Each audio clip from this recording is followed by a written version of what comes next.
Bonjour à tous. Alors aujourd'hui, cette petite vidéo va s'adresser spécialement aux enfants de parents toxiques qui, je le pense, vivent des choses assez dures au quotidien, quel que soit leur âge. De toute façon, je pense que quand on a des parents toxiques, même si on est adulte et qu'on vit chez eux, c'est l'horreur et que on essaie d'arrondir les angles, même si on essaie d'arrondir les angles, ça n'est jamais bien, ça n'est jamais suffisant. Quel que soit vos efforts, ce sera jamais suffisant.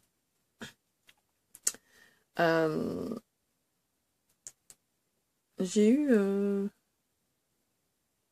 une pensée dernièrement. Je pense que je pourrais intituler cette vidéo « Le droit d'être débutant ». Vous avez absolument le droit d'être débutant.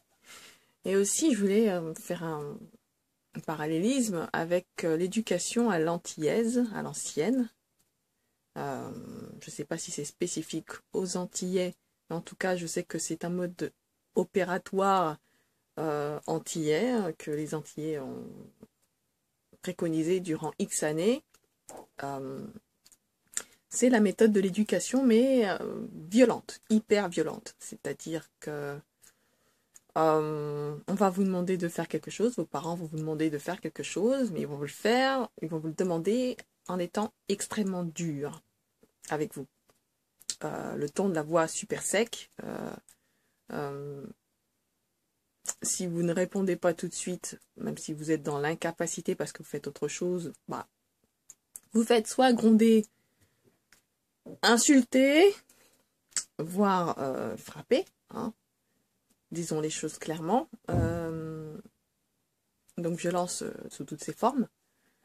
Et quand vous apprennent généralement à faire des tâches ménagères, notamment pour la lessive, des choses comme ça, alors vous avez les parents qui vont vous dire « Oui, quand j'étais jeune, on faisait comme ça, moi pour laver mes vêtements, je les lavais tout de suite. » Mais vous ne savez pas, parce que peut-être qu'il ne vous a pas montré.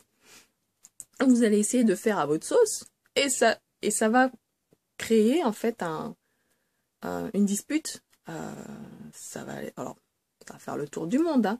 Ouais, mais tu te rends compte, il laisse ses vêtements, elle laisse ses vêtements, elle les a pas lavés, elle les laisse là dans la bassine pour moi. Je vous l'ai traduit en français parce que je pense pas que tout le monde parle le créole et j'ai un peu la flemme de faire des sous-titres. J'ai pas vraiment le temps de les faire. Donc je préférais vous le traduire en français, ce que ça peut donner. Donc du coup, ce parent va véhiculer de vous une image de la personne dégueulasse qui fait rien, qui lave pas ses vêtements, alors que peut-être que vous avez mis votre vêtement à tremper parce qu'il était très sale et que vous vous êtes dit que si vous mettiez à le laver là maintenant tout de suite, ça va faire dépenser beaucoup d'eau et donc vous vouliez faire des économies d'eau par souci d'écologie. Vous vous êtes dit bon si je laisse tremper un moment, ça sera plus facile après de laver. Ce qui à mon sens est logique. Mais pour votre parent toxique, ça va s'avérer être une grave erreur, quelque chose d'impardonnable, c'est un manque de respect. Un manque de respect, de laisser tremper quelque chose qui est sale pour permettre à ce vêtement sale de dégorger tout ce qui est les taches, en fait, faire dégorger les taches dans l'eau, de manière à permettre après un meilleur lavage en machine. Bon, il y en a qui mettent juste... je crois qu'ils mettent juste un peu de lessive sur la tâche et puis ils mettent dans le tambour. Mais parfois, quand la tâche est vraiment récalcitrante ou qu'elle est sur une grande surface, le faire tremper, c'est pas une mauvaise idée en soi. Voilà. Mais pour un parent toxique, s'il ne fait pas comme ça, c'est pas bien. Parce que il y a que lui qui sait ce qui est bien. Sa manière de faire est toujours bien. La vôtre, même si vous essayez avec la bonne volonté du monde de faire quelque chose qui soit correct, que vous ayez réfléchi par vous-même, parce qu'on ne vous a pas montré comment faire. Donc vous avez réfléchi par vous-même à essayer de trouver une stratégie pour pouvoir laver votre vêtement correctement. C'est pas dans ses habitudes, donc c'est forcément mal. Et c'est critiqué. Et ensuite, ce sera transmis à toute la famille. Donc, vous allez passer pour la personne la plus dégueulasse au monde, alors que vous avez essayé de bien faire avec vos moyens à vous, avec vos votre peu de connaissances. Hein. Ça se trouve, vous êtes pas du tout pro du lavement des vêtements et que vous avez dit, bon, bah, j'ai pas envie que papa, maman le fasse pour moi, je vais essayer. Voilà, je vais essayer. Et ben, le fait d'essayer, c'est pas assez. Le fait d'essayer est critiqué. Et vous pensez peut-être que c'est mal d'avoir essayé. Non, au contraire, c'est très bien d'avoir essayé. C'est bien. Et même si vous êtes planté dans la manière de le processus, dans la technique à utiliser pour pouvoir nettoyer votre vêtement au mieux, vous avez essayé, nom de nom. Donc, il n'y a aucune raison d'avoir honte de vous. Si votre parent se met à vous traiter de tous les noms, vont vous insulter en employant des mots qui commencent par un S, espèce de PE, hein, dites-vous que c'est pas vous, en fait. C'est pas vous le problème. C'est pas vous qui êtes SPE. Vous avez peut-être utilisé une technique qui n'est pas adaptée, mais vous vous êtes basé sur quoi pour utiliser cette technique adaptée? Vous avez utilisé votre imagination. Vous êtes imaginatif, c'est très bien. Vous avez utilisé votre instinct. Vous êtes instinctif, c'est génial.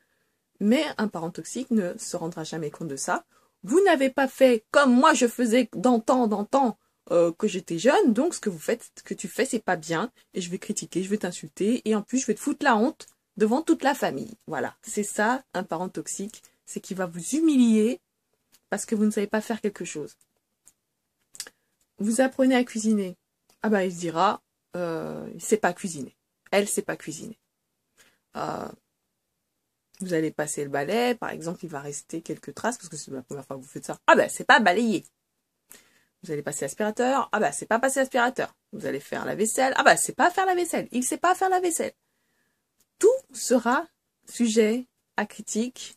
Vous pouvez en être sûr. Alors moi, ce que je vous dis, c'est ne tenez pas compte de ces critiques et continuez vos efforts. Continuez d'apprendre. Continuez d'essayer de faire les choses par vous-même, parce que c'est comme ça qu'on apprend le mieux. C'est en faisant des essais, en faisant des erreurs, en recommençant, en essayant d'élaborer de nouvelles stratégies, qu'on avance dans la vie. Et oui, parce que dans la vie, on n'avance pas en sachant tout faire du premier coup. Et non, on ne naît pas avec le mode d'emploi de la life, on ne naît pas avec le mode d'emploi de la cuisine, et on n'est pas un chef cuisinier à l'essence. On va apprendre à faire des petits plats faciles au départ. Des plats qui ne se cuisent pas. Une salade. Après, il y en a qui peut-être vont se lancer dans la cuisson. Bon, personnellement, la cuisson, je ne suis pas très fan. Je fais vraiment en cas je suis obligée, par exemple, si j'arrive plus à supporter le cru, je vais cuire mes aliments. Mais j'essaie de cuire le moins possible. Bon, ça c'était je vous raconte ma life.com. Je suis désolée. C'était pas le but de vous raconter ma life, mais c'était pour vraiment recadrer, pour que vous compreniez bien. Mais je trouve ça stupide de critiquer quelqu'un qui est en apprentissage. Au contraire, cette personne a besoin d'encouragement. Pourquoi critiquer quelqu'un qui débute dans un domaine? Je vois pas l'intérêt. Je vois pas l'intérêt. Ça démotive, ça, à l'occasion, comme il y a des insultes, ça rend en colère. Et le pire de tout ça, c'est que vous serez insulté, mais que si vous vous mettez en colère, vous serez encore critiqué pour ça. Ah oui, parent toxique oblige, l'enfant doit obéissance totale à ses parents. Je croyais que l'enfant était censé être qui il est, et censé développer qui il était et devenir la meilleure version de lui possible. Tout ceci accompagné de l'amour inconditionnel de ses parents, qui veut que ses parents l'aiment, même s'il n'est pas tout à fait exactement comme il l'aurait souhaité à la base, et qu'il n'y a pas de condition à cet amour. Mais en fait, avec un parent toxique, il y a toujours une condition. Vous devez être exactement comme il ou elle, votre père, votre mère, veut que vous soyez. Et ça, c'est pas de l'amour. C'est pas de l'amour. Ça n'a même pas l'odeur de l'amour, ça n'a même pas la couleur de l'amour, ça n'a même pas... Si toutefois l'amour a une couleur. Mais ça n'a rien à voir avec ça. On vous demande, le parent toxique va vous demander de le respecter, alors que lui-même ne vous respecte pas. Et de ce fait, ça va créer une dissonance cognitive. Et je le vois aujourd'hui sur des gens que je peux voir dans leur manière de fonctionner, en fait. Ils sont totalement résignés. C'est comme s'ils n'avaient pas de volonté propre. Ils ont été élevés à la dure, bien sûr. On leur a appris à agir de telle manière, on leur a appris à penser de telle manière. Ils ne sortent pas de cette manière de penser. Alors, généralement, ce genre de personnes ont des problèmes de santé. Et même si je leur donne les clés pour s'en sortir, en fait, ils sont tellement enfermés dans leur mode de pensée, dans la façon dont on leur a inculqué qu'il fallait penser, c'est-à-dire ne pas penser et tout accepter sans réfléchir, parce que c'est papa, maman le boss et toi tu fais ce que je veux et c'est très bien. Et encore, des fois vous faites ce que votre parent veut et il n'est pas content. C'est ça la toxicité, oui, aussi. Et je me dis, en fait, plutôt que de faire un enfant qui évolue, qui est finalement autonome, ils font des enfants qui sont pas épanouis, qui sont soit pas épanouis, pas autonomes, soit pas épanouis et pas autonomes, soit autonomes mais pas épanouis. Enfin bref, vous comprenez le délire, quoi. Ça donne pas un enfant équilibré, quoi. C'est rare que ça va donner un enfant équilibré. En tout cas, de ce que j'ai vu, les personnes qui ont été élevées de cette manière-là, j'en ai pas vu qui étaient équilibrées, qui étaient zen, qui étaient cool, qui avaient une réflexion, on va dire, poussée, qui étaient, on va dire, sages, qui étaient capables de discernement, qui étaient capables de voir la vérité telle qu'elle est, de voir les gens tels qu'ils sont véritablement, qui sont capables de ne pas porter de jugement. J'ai pas vu ça. Au contraire, j'ai vu des gens aigris de la vie, j'ai vu des gens qui acceptent l'inacceptable, j'ai vu des gens qui cautionnent la violence, j'ai vu des gens qui ferment les yeux face à la violence, qui se soutiennent mutuellement en cas de violence chez un parent, par exemple. L'autre parent, il va le soutenir dans sa violence, dans ses excès, dans sa folie. Il va pas essayer de dire, écoute, non, tu vas trop loin. Ah ben non, parce que pour eux, avouer qu'on est allé trop loin, c'est donner le pouvoir à l'enfant. C'est donner du pouvoir à l'enfant et perdre son pouvoir en tant que parent. D'où est-ce que tu perds ton pouvoir en tant que parent en admettant que tu as fait une erreur? Et l'enfant dans tout ça, il n'a même pas le droit d'être qui il est en fait. Il faut être sociable, il faut être poli. Bon, je veux bien. Ça aide dans la société d'être poli et sociable. Mais si l'enfant est réservé et qu'il sent qu'il a besoin d'être au calme, et qu'il sent que la présence des gens le fatigue, il a besoin de se recharger, de se ressourcer, pourquoi l'en priver? Ça n'a pas de sens. Donc je me dis que l'éducation, en fait, sans prétendre être experte en parentalité, je me dis que l'éducation, pour moi, d'un enfant, le fait d'élever un enfant, en fait, à l'antillaise, bim, bim, bim, des coups dans la tête, on n'élève pas un enfant, là, on l'écrase. On n'élève pas l'enfant, là, on l'écrase littéralement, on le détruit, on le démolit à petit feu, à petit feu. Alors, ça donne quoi? Ça donne des gens qui se suicident, ça donne des gens qui finissent alcooliques, ça donne des gens qui finissent, qui deviennent violents, dans tous les sens du terme. Ça donne des gens qui ont une perte de repères totalement dans la vie, qui savent pas où est leur place, qui savent pas où aller, qui savent pas quoi faire de leur vie. Ça donne des traumatismes, oui. Il y a des gens qui sont traumatisés aujourd'hui et qui, par ailleurs, développent quoi? Des cancers, des maladies de longue durée, des symptômes plus ou moins gênants, je dirais, mais qui quand même sont assez sérieux s'ils ne font pas le nécessaire Ça donne aussi des gens qui sont incapables de se remettre en cause, puisque le parent avait, comment dirais-je, le pouvoir absolu sur l'enfant, eux-mêmes copient par mimétisme cette manière de fonctionner et s'accordent des droits et des pouvoirs qui sont de l'ordre de l'extrême et de l'infini, et l'enfant n'a aucun droit, il n'a même pas le droit de s'exprimer. Comment est-ce qu'un enfant peut faire valoir ses droits, peut parler de ses besoins s'il n'a pas le droit de s'exprimer? Donc en fait, l'éducation consisterait à négliger les besoins de l'enfant pour pouvoir l'élever en l'écrasant.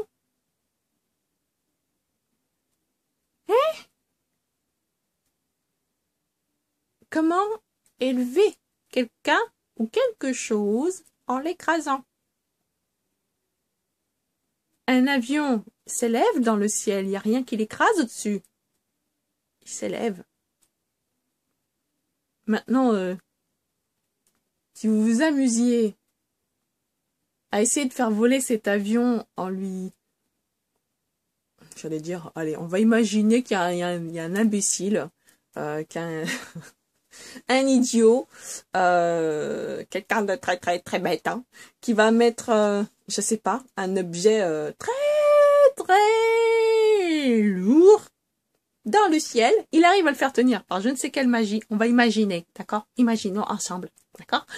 Alors, cet objet extrêmement lourd est capable de flotter dans les airs par une force, et finalement, cette personne décide que l'avion va s'élever, mais que ce truc qui est dans le ciel, il va finalement mettre tout son poids, avec toute la pesanteur, sur cet avion. Voilà.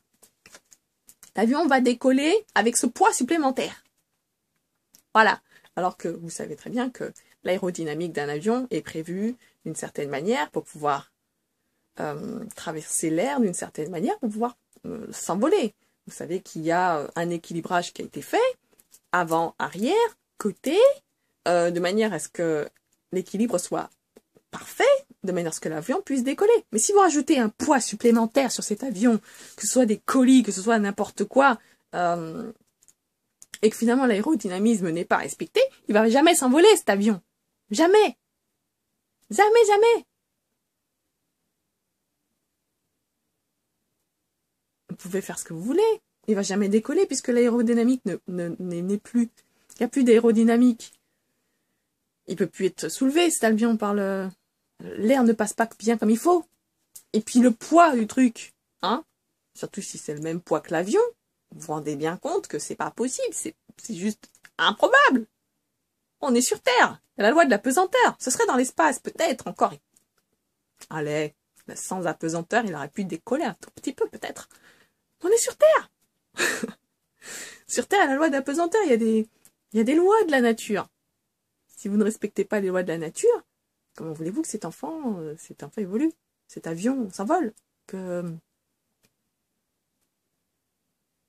l'enfant grandisse dans de bonnes conditions? Alors, à côté de ça, il y a des auteurs qui écrivent des bouquins sur les lois naturelles de l'enfant, je crois quelque chose comme ça, de Céline Alvarez. C'est un bouquin que je vais certainement lire, parce que j'ai pas encore lu ce bouquin, mais j'ai le sentiment que ça va radicalement à l'opposé de l'éducation à la rude. Et même si on peut critiquer les nouvelles façons d'élever les enfants, il faut reconnaître que si vous voulez que l'enfant puisse s'en sortir dans la vie, il faut quand même lui donner toutes les clés, il faut quand même lui donner toute l'attention dont il a besoin, peut-être lui donner tout ce dont il a besoin, c'est-à-dire de l'amour inconditionnel, bien le nourrir, surtout veiller à ce qu'il ait une activité physique suffisante, l'aider, le cas échéant, à se faire des copains, des copines, les inviter à la maison pour que cet enfant ne soit pas tout seul tout le temps, même si c'est un solitaire, qu'il puisse au moins voir quelques amis, qu'il apprécie pour qui il est, et l'aider à se faire des amis s'il n'arrive pas à s'en faire, lui donner des conseils, le rassurer. Si l'enfant fait un cauchemar la nuit, lui dire tu m'emmerdes, il va penser que c'est mal en fait de dormir et de faire des cauchemars alors que ça arrive à tout le monde et que c'est normal. d'en faire. C'est normal d'en faire. Alors que si vous l'aviez rassuré, bah déjà, il ne se ressentirait pas coupable. C'est quand même énorme de se sentir coupable de faire quelque chose qui est naturel. Rendez-vous bien compte. Qui a envie de se sentir coupable de boire un verre d'eau? Qui a envie de se sentir coupable de respirer? Personne. Pas même vous. Pas même les parents. Alors pourquoi faire en sorte que l'enfant culpabilise comme ça? Donc, essayez de réfléchir à vos actes en tant que parent. Les enfants, ça bouge, ça crie, ça pleure. Ça dérange les jouets, ça dérange les choses, ça touche les choses, ça découvre le monde. Donc c'est normal que les enfants ils déplacent les choses. Alors vous pouvez lui apprendre à ranger les choses, ça c'est, je dis pas non. Mais imaginons qu'il prévoit de faire une activité, je sais pas, l'après-midi, un samedi ou un dimanche après avoir fait ses devoirs. N'allez pas l'emmerder toutes les 5 minutes en lui disant il faut que tu ranges ton bordel. Sérieusement. Il est passionné pour un truc, laissez-le faire ce truc. Laissez-le faire ce truc, laissez-le respirer. Et même si ça reste là une journée, 2 journées, c'est pas la mer à boire. Bon, tant que ça traîne pas par terre et que c'est pas des trucs genre vous marchez dessus, vous vous tordez la cheville. Bon, ok, là je dis pas. Mais s'il fait un puzzle, je sais pas, je me dis un truc, une connerie quelconque qu'il met sur la table, une table sur laquelle personne ne mange, une table qui n'est utilisée par personne, qui est dans sa chambre par exemple, qui n'ennuie personne d'autre que lui finalement. Si toutefois il se sent ennuyé, je veux dire, il n'y a pas de raison de l'emmerder comme ça tout le temps, toutes les 2 secondes. Allez, tu as mangé ton puzzle, blablabla. Il va jamais le finir sinon. Surtout s'il y a plus de 1000 pièces dans le truc. Vous vous rendez pas compte, 1000 pièces, c'est énorme. Donc voilà, le laisser un peu vivre, le laisser un peu s'exprimer, être lui-même, profiter d'une activité créative. Ça va stimuler son imagination, ça va stimuler sa capacité à prendre des décisions, sa capacité à s'ouvrir au monde, à s'ouvrir à ses camarades, à ses futurs camarades, s'il n'en a pas encore, ses futurs amis. Comment se faire des amis? En étant sûr de soi, en ayant des passions et en les partageant avec d'autres. Mais si jamais cette passion, vous la lui retirez, qu'est-ce qui va lui rester? Je vais vous dire... J'ai connu des gens qui me disent j'ai pas de passion.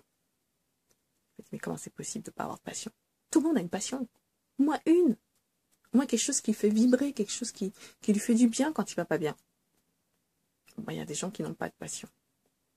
Et je me dis d'où ça peut venir ça? Comment ça se fait qu'on a quelqu'un qui n'ait pas de passion, qui n'a rien qui dans sa vie qui lui dise, qui lui donne envie de se lever, qui lui donne envie d'être tout simplement. Je trouve ça triste d'en arriver là. Je me dis que le seul moyen d'arriver à ce stade-là, c'est d'avoir souffert à l'extrême. Et ça, pour moi, c'est pas élever un enfant. Autoriser la souffrance d'un enfant, une souffrance extrême, ce n'est pas l'élever. Alors, on va me dire que je ne sais pas parce que je n'en ai pas. J'ai le point de vue d'un enfant, en fait. J'ai été enfant. J'ai bien vu comment ça se passait, j'ai bien vu la manière dont on me traitait, ou je voyais d'autres enfants, comment ils étaient traités, je voyais le résultat. Donc, quelque part, oui, j'ai une certaine expertise de la parentalité, sauf qu'elle est inversée. Je suis experte de l'enfant, plutôt, que du parent, et je vois ce qui les aide à se développer, et ce qui, au contraire, les coule,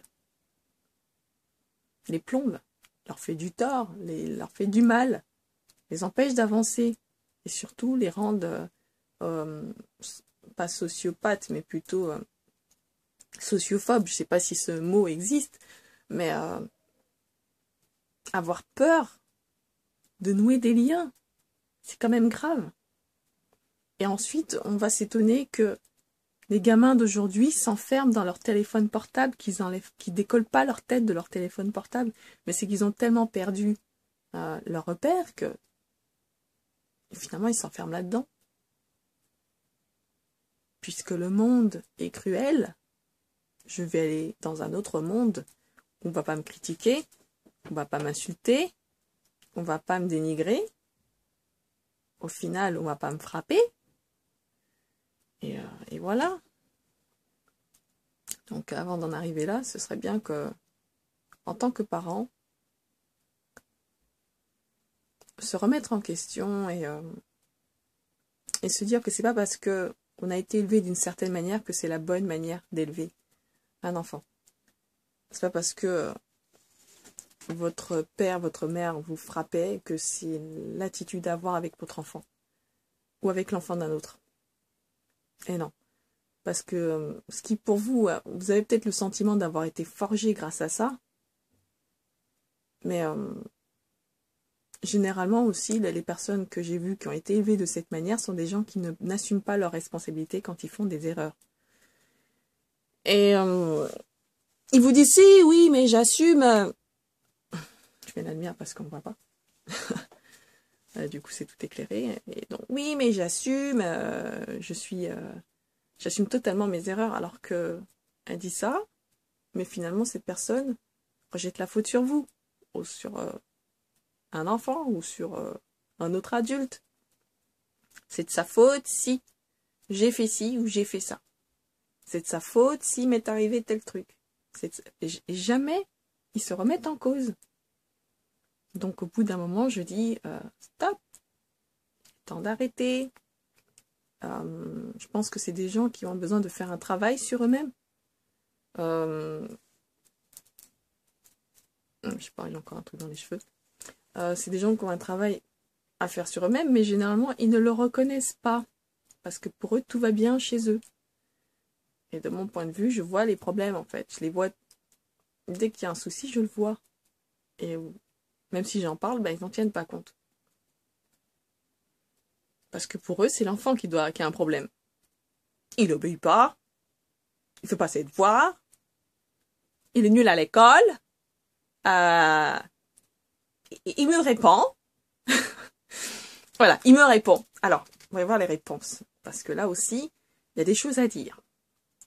Apparemment, un parent, je dis parent toxique parce que vraiment, ça, c'est l'effet que ça produit sur l'enfant. Hein.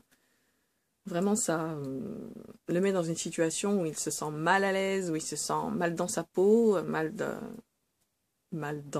à la maison, alors que c'est censé être un lieu. C'est un foyer, donc le foyer qui dit foyer dit détente, dit on se sent en sécurité, on se sent rassuré, on se sent aimé, on se sent épaulé. Alors ce n'est pas le cas dans ces familles-là. Le foyer devient une prison, totalement. Et il m'a répondu, alors, par exemple, pour expliciter le fait d'avoir, je sais pas, mis ses vêtements à tremper, il va donner son explication. Oui, t'as vu comment tu me parles? Alors que le gamin n'a même pas insulté, n'a même pas rien, non. Il a juste expliqué son point de vue. Et tout de suite, ou bien c'est le reproche. Pourquoi tu m'as pas dit que ça n'allait pas dans le sèche-linge? Écoute, comme c'est toi qui gères H24 tout ce qu'il y a dans la maison, je veux dire, à quel moment j'aurais pu te dire que ça se met pas dans le sèche-linge, vu que tu me demandes pas mon avis? Parce que vous croyez qu'un parent toxique va demander l'avis de son enfant quand il fait la lessive? Il va faire la lessive, il va mettre dans le sèche-linge, il va faire tous les trucs qui doivent être faits, mais il va jamais poser la question. Tiens, est-ce que ça se met dans le sèche-linge, ou est-ce que qu'est-ce que je fais de ça? Je le lave ou bien tu vas t'en occuper? Jamais il va vous dire, est-ce que tu vas t'en occuper? Jamais il va vous dire, tiens, je vais faire une lessive de telle couleur. Est-ce que tu as des vêtements? Est-ce que ça, je le mets dedans? Est-ce que tu comptes t'en occuper un peu plus tard? Jamais il va demander votre opinion, en fait. Jamais. Votre opinion ne compte pas. L'opinion de l'enfant, pour un parent toxique, ne compte jamais. Il n'existe pas. L'enfant n'existe pas. Vous avez des enfants qui plus tard grandissent, ils ont l'impression de ne pas exister. C'est quand même quelque chose, quand même, d'avoir le sentiment de ne pas exister. Et je peux vous dire qu'il n'y a pas plus dangereux que ça. Quelqu'un qui a le sentiment non seulement de ne pas exister, mais de n'avoir rien à perdre,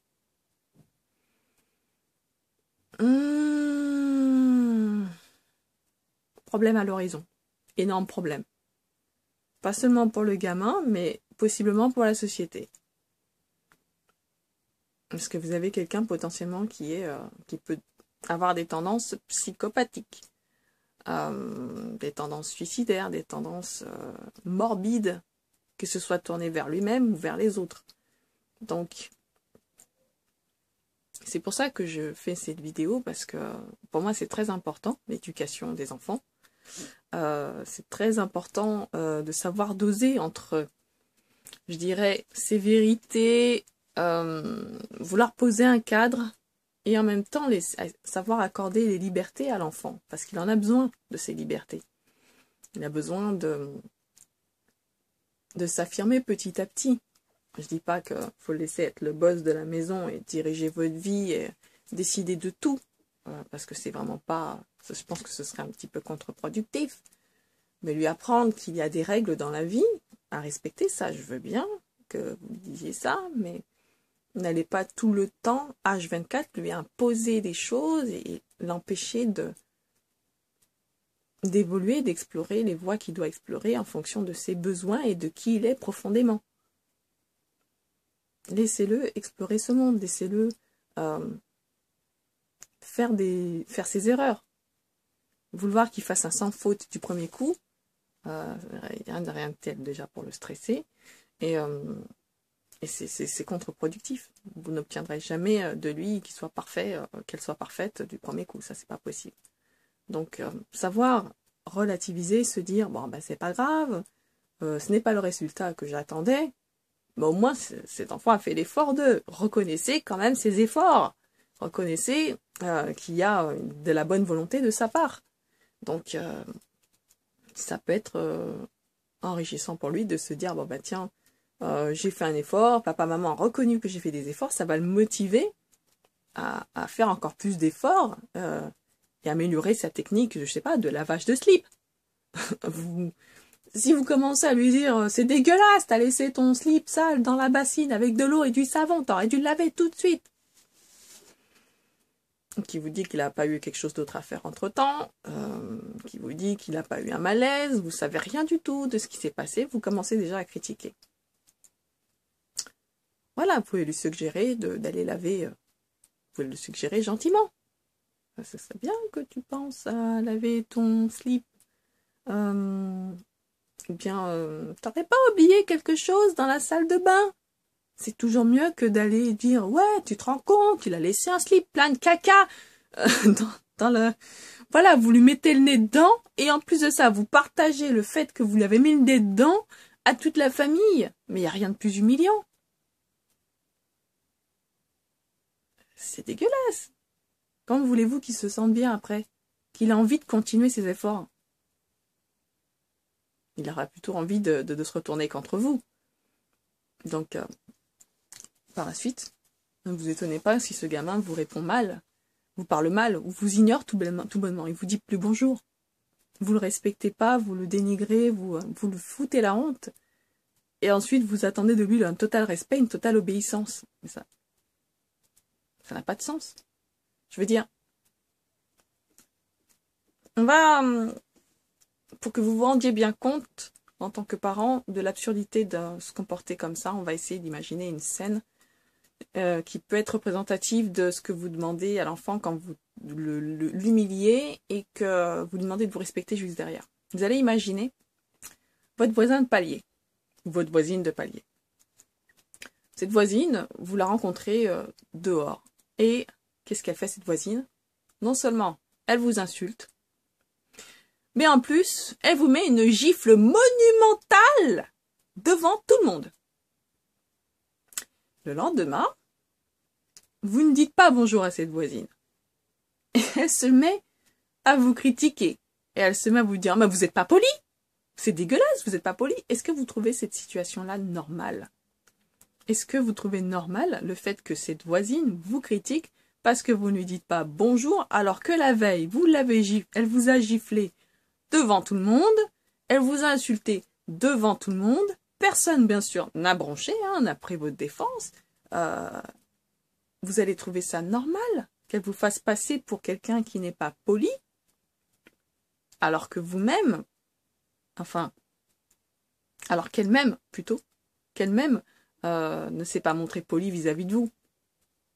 Vous allez dire, cette voisine, non seulement est hypocrite, mais en plus, elle est violente, et en plus, je vais porter plainte. Voilà la réaction, parce que vous vous sentiriez agressé. Alors pourquoi sur vous cette agression? C'est absurde, ça n'a pas de sens, c'est inacceptable. Et pourquoi cette violence qui est inacceptable envers vous-même serait acceptable envers l'enfant? Vous voyez le délire? C'est comme une femme qui serait battue par son mari, et cette même femme va frapper son enfant. Ouais. Il n'y a pas de logique pour moi, parce que ce qui n'est pas bon pour l'un n'est pas bon pour l'autre. Donc arrêtons de penser que parce que c'est un enfant, on a tous les droits dessus. Non. Non. Bien sûr, c'est pas facile d'élever un enfant, ça j'en ai conscience. Mais je pense que un enfant, c'est comme, j'allais dire sur certains points, je dirais, comme un adulte. Bon, c'est une réflexion peut-être un peu plus simple, mais quand même, je sais pas comment bien expliquer, me faire bien comprendre. Je dis pas qu'un enfant a la même, comment dirais-je, ne serait-ce qu'autonomie qu'un adulte, ça c'est faux. Hein. Il n'a pas non plus la même sagesse, quoique des fois il y a des enfants qui sont très sages, hein, qui ont vraiment une très grande ouverture d'esprit, qui sont très spirituels pour leur âge. Alors là, je dis chapeau, quoi. Il n'a pas le même recul qu'un adulte. Il ne peut pas prendre les mêmes décisions qu'un adulte. Hein. Faut faire bien attention à ça. Un enfant reste quand même un enfant. Mais il faut se dire que cet enfant, c'est pas un demeuré aussi. C'est pas un demeuré, c'est un être vivant, un être qui éprouve des sentiments, qui pense par lui-même, qui a des pensées un petit peu farfelues le plus souvent. C'est ça qui est marrant. Et que c'est pas parce qu'il a des pensées farfelues que c'est un crétin, hein, entendons-nous bien. C'est un enfant qui est doté d'intelligence, donc il faut reconnaître cette intelligence. Ça peut être très porteur pour lui de reconnaître son intelligence, sans pour autant faire en sorte qu'il ait des chevilles énormissimes. Mais je ne dis pas de lui dire constamment... je dirais qu'il faudrait le dire au moins une fois de temps en temps, quand même l'élever, hein, c'est ça, hein, le permettre d'avoir conscience de ses qualités, de ses réelles capacités, et de se dire que bon, il n'a pas réussi à faire telle tâche, mais il a le potentiel de. C'est toujours mieux que de dire il sait pas faire. Il a le potentiel de savoir laver et de faire sa lessive. C'est en cours d'apprentissage, parce qu'il faut du temps pour apprendre. J'ai l'impression que le système d'éducation à l'ancienne ne tient pas compte du fait qu'il faut du temps pour apprendre. Et que parfois on fait des erreurs. Il n'y a pas d'erreur possible avec l'éducation à l'ancienne. En tout cas, de ceux qui ont une éducation super dure. Parce que, bien sûr, tout le monde n'éduque pas les enfants de la même manière, quel que soit le pays, quelles que soient les origines, quelle que soit la couche sociale. Tout le monde n'élève pas du tout les enfants de la même façon. C'est propre à chacun, je dirais, à son vécu, à son expérience et à sa perception de ce qu'est la parentalité. Mais je pense que grosso modo, pour bien éduquer son enfant, il faut tenir compte de qui il est, il faut accepter que cet enfant ne soit pas toujours en accord avec notre mode de pensée, avec notre vision, avec ce qu'on pense, avec notre opinion, avec notre manière de faire. Et que s'il emploie une autre technique pour faire ces choses, c'est pas forcément mauvais. On ne peut pas partir du principe que c'est forcément mauvais. Et on va pas partir du principe non plus que l'enfant, s'il dit non, c'est que c'est un mauvais enfant. Un enfant qui dit non, il a ses raisons. Peut-être parce que c'est pas le bon moment. Peut-être parce que ça lui plaît pas. Peut-être parce qu'il est contrarié. Peut-être parce que tout simplement ça se fait pas. Parce qu'un enfant aussi est capable de déterminer si quelque chose ne se fait pas ou non. Il a de l'intuition, cet enfant. il a de la jugeote. Et donc, agir avec lui comme s'il n'en avait pas, c'est incroyablement destructeur. Voilà. Il va finir par penser au fil du temps qu'il n'en a pas, qu'il est bête, surtout si vous le répétez tous les jours. Il va finir par le penser. Comme je vous dis, il n'y a rien de pire qu'un enfant qui pense qu'il n'a plus rien à perdre. Voilà. Surtout si cet enfant devient un adulte qui pense qu'il n'a plus rien à perdre, qu'il n'a rien à perdre. Et donc voilà. Un adulte peut être dangereux, un enfant peut être tout aussi dangereux. Dans une moindre mesure, certes, mais quand même. Mais quand même, il peut même être dangereux pour lui-même. Je pense notamment aux enfants qui se suicident. Donc voilà, c'est pas pour rien. Donc, faut faire attention, prenez soin de vous, prenez soin de vos enfants. Si vous ne savez pas comment prendre soin de votre enfant, il y a toujours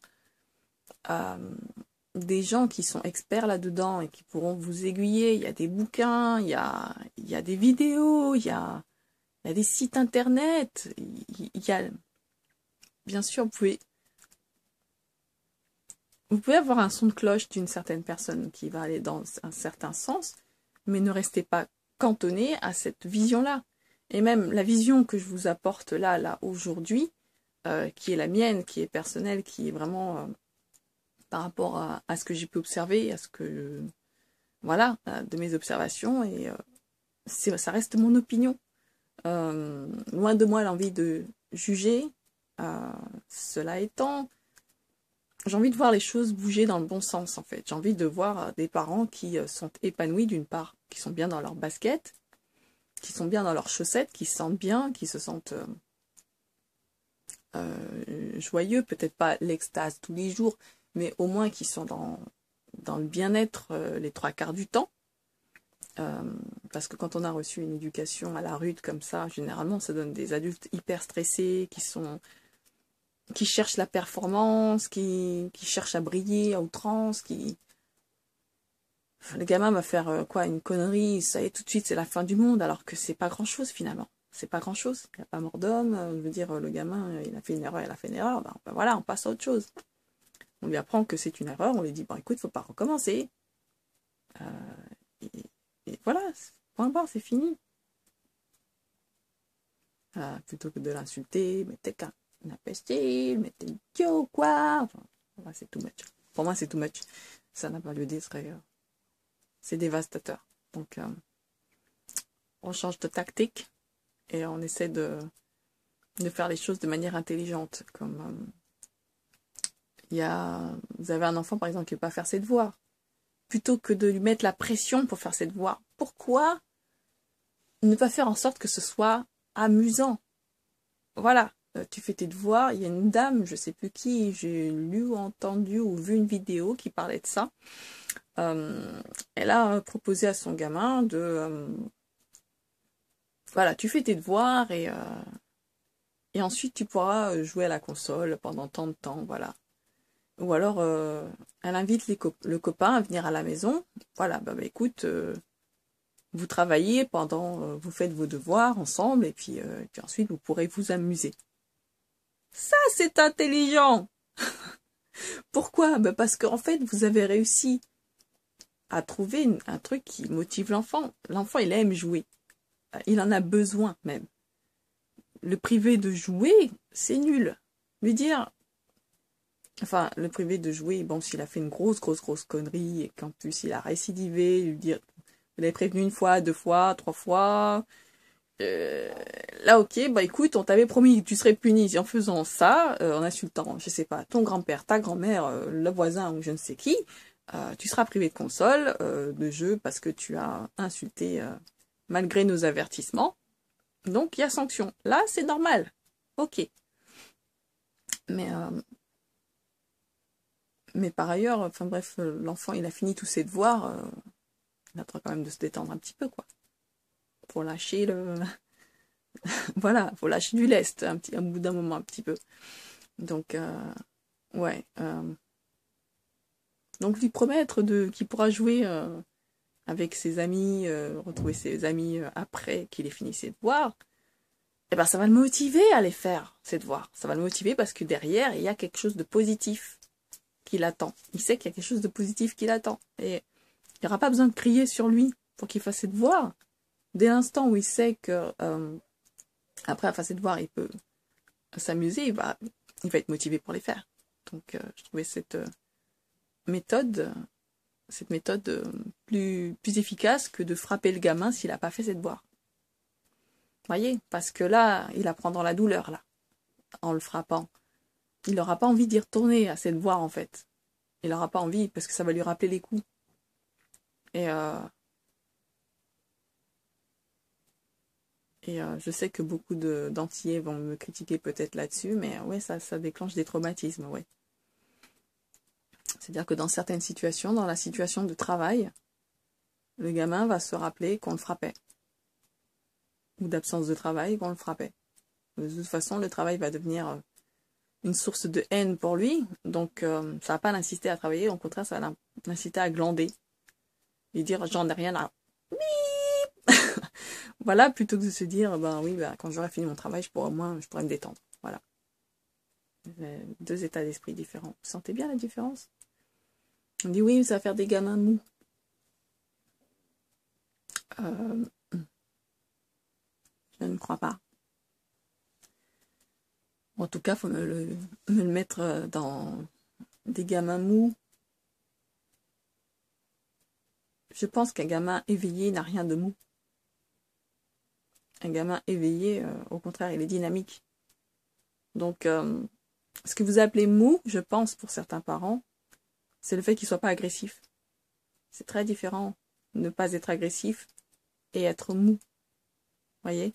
Ne pas être agressif. Pour moi, le mou, c'est le contraire de dynamique.